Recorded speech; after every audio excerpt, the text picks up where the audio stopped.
Hello to everyone who is watching and listening this video. This is the artifact I'm including in the portfolio regarding human factors. I am Cristian Martina Valvarzaglio, a student of Embry-Riddle Aeronautical University.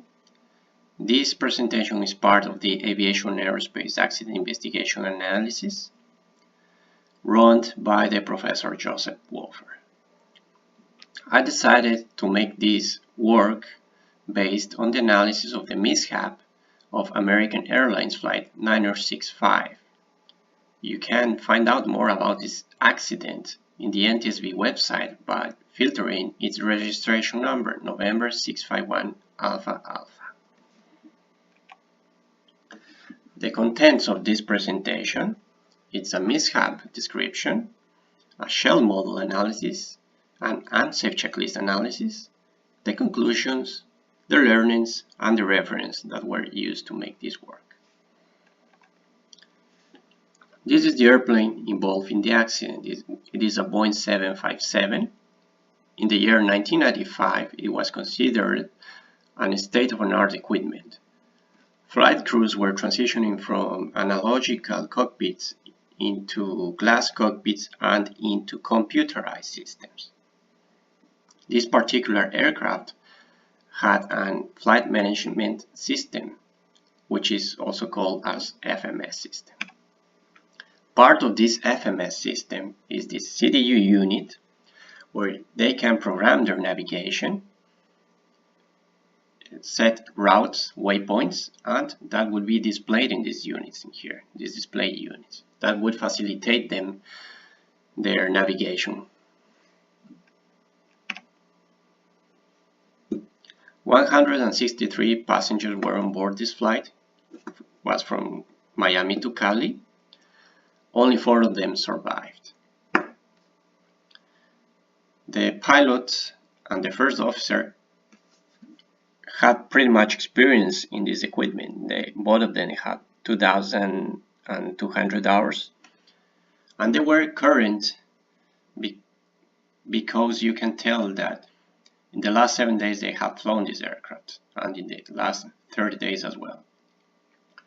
The day of the accident, they flew approximately 4 hours and 38 minutes, but they were on duty nearly 6 hours. This information is important to determine if they were fatigued.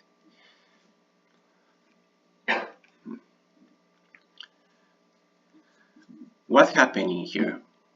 Initially, when they were approaching Cali, they were expecting to land on the runway 1 facing north. This is the runway. So they probably had to make a circle to land or go through the ILS runway 1 approach procedure. That would have signified that they had to waste more time and fuel. They were concerned about time and fuel because they departed with 2-hour delay from Miami, and next morning they had to return back the same aircraft to Miami, and there was this regulation regarding resting periods that they had to comply. So they had this situation on their minds that they wanted to land as soon as possible. It's important to consider they were flying within a non-radar environment, so the Cali controller was providing instructions and clearances based on the reports from the flight crew. They had to report every time they cross a significant point, in this case this Tulua VOR. Then when they are 21 miles away from this Tulua VOR, when reach 16 miles from this Cali VOR, when reach this Roseau NDV point, which is going to be an important point in the analysis, because there is another NDV with the same frequency and denomination called Romeo that was 100 miles in the northeast of their path.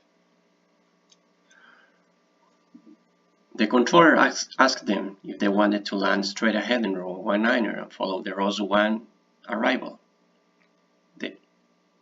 The captain and the co-pilot agreed because that would put them in a position to just land straight ahead in here, and that way save time.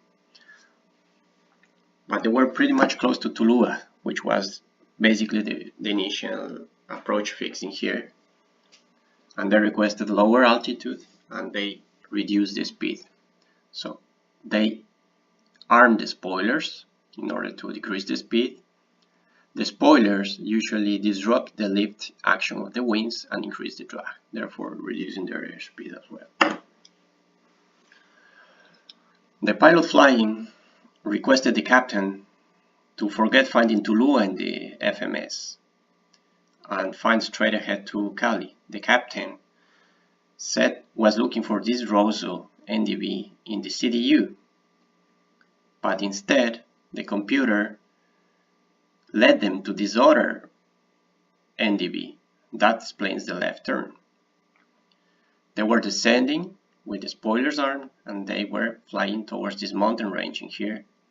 By the time they were reaching 9,000 feet of altitude, the GPS, the ground positioning proximity system warning, went off and they attempted to climb back by applying full power but forgot to deactivate the spoilers and they couldn't overcome this obstacle in here. Controller couldn't do anything at all because it was a non-radar environment.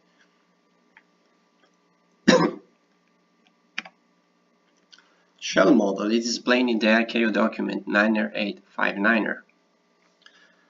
Basically, you have a liveware here, which is the human factor, and its interaction with the software regarding procedures, training, support.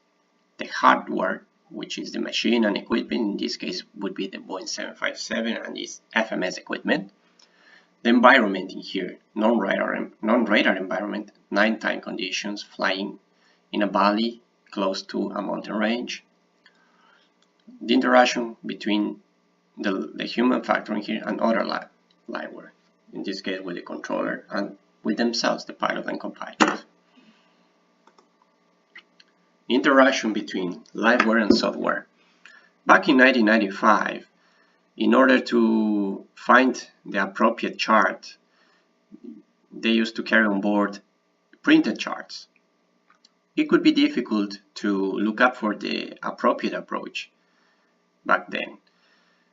And the airplane, remember, it was flying, it was going fast, so that probably caused them to be distracted and missed when they passed Tuluá. Nowadays we have iPads or tablets and it facilitates us the way to find in as fast as possible the appropriate chart and brief it. Liveware and software. We're talking about procedure charts here. Captain had the procedure charts, but it was not timely and properly briefed. They were expecting the other runway and now they wanted to land on the runway 19er. This was this BORDME runway 19er approach. It was the first flight of the first officer to Cali. He was not familiarized with this area. Even though he was an experienced pilot in the equipment, he lacked of training into this area. Interaction between liveware and hardware. They were using the CDU unit to set up their navigation. They were flying direct to Cali here, but they didn't realize when they crossed Tuluá. The pilot flying requested the captain, okay, let's fly direct to Cali. The pilot monitoring was looking for this Rosso waypoint in Cali, so he typed the R, which was the designation of this NDB, assuming that the first option here available was the Rosso DME. He pressed the execute button, but it turned out that there was another facility designated as Romeo. So the airplane interpreted, well, actually the computer of the airplane interpreted that they wanted to go back to that point located in the northeast. That increased their stress levels because They wanted to fly straight, and now all of a sudden they turning left and they were descending.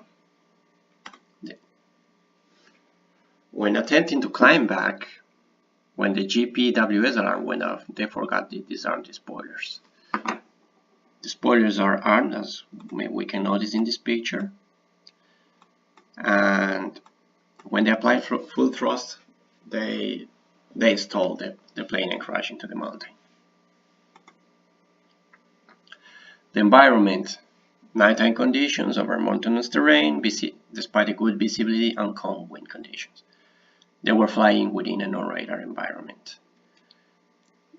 The instructions and clearances provided by the controller were based on the reports from the flight crew. Interactions: livewire and livewire. Captain was pilot monitoring, the first officer pilot flying. Controller asked them if they were able to accept an approach and land on runway 19 instead of runway 1. Both pilots agreed to land straight ahead on runway 19, therefore requested lower altitudes to the controller. Position reports were asked based only on distance and altitudes. In a non-radar environment, the controller needed to have situational awareness too. He needed to know where they were in order to provide these instructions. He wanted to know. He always requested them to report when passing Tulua, when passing these 22 miles away from Tulua, when passing 16 miles away from Cali. But instead, if radials were also asked, probably he could have advised them that they were flying into a dangerous area here and instruct them to climb to the minimum sector altitude, which in this case was 5,000 feet. For example, if they were reported like they were in the radial 030 from Cali, the controller would have known that they were entering this airspace in here.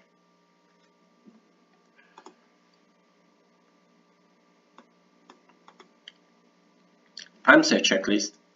IMSAFE is a mnemonic that we use before a flight, usually. I stands for illness, M for medication, S for stress, A for alcohol, F for fatigue, and E for emotions. Captain's last medical examination was on December 7, just a few days before the mishap. The only limitation he had was wearing lenses that correct distant vision and glasses to correct near vision while exercising the privilege of airman certificate. Unfortunately, in the investigation we cannot tell if he was complying with this because there is no image in the cockpit. Probably if he was not wearing the glasses or the lens, his vision could have been impaired and he wouldn't be able to read numbers or letters in the charts or in the CDU unit. We don't know that.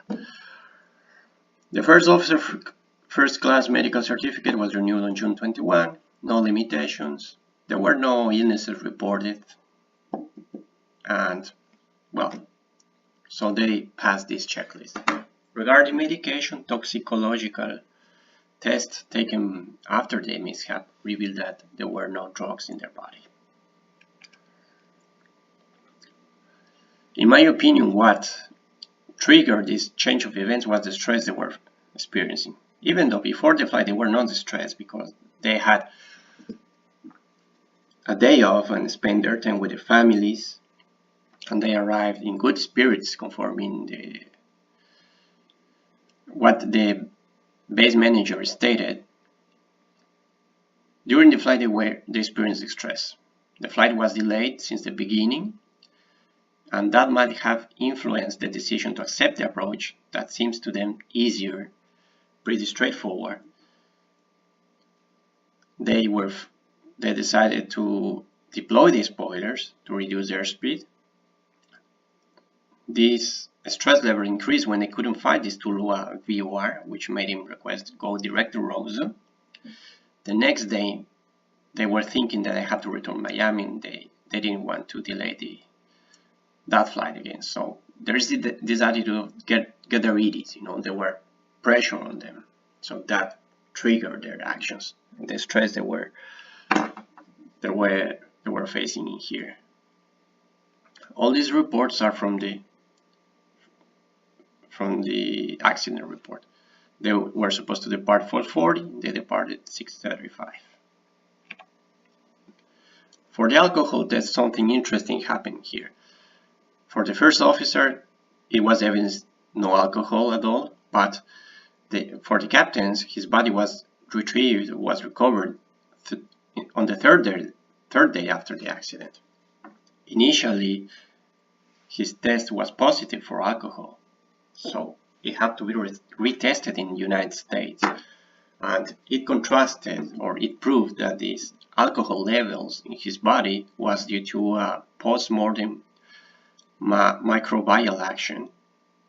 So it was ruled out that he had some drink, or he had some alcohol drinking or something like that.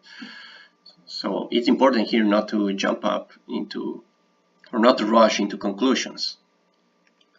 It's always important to contrast the information, to make cross checks.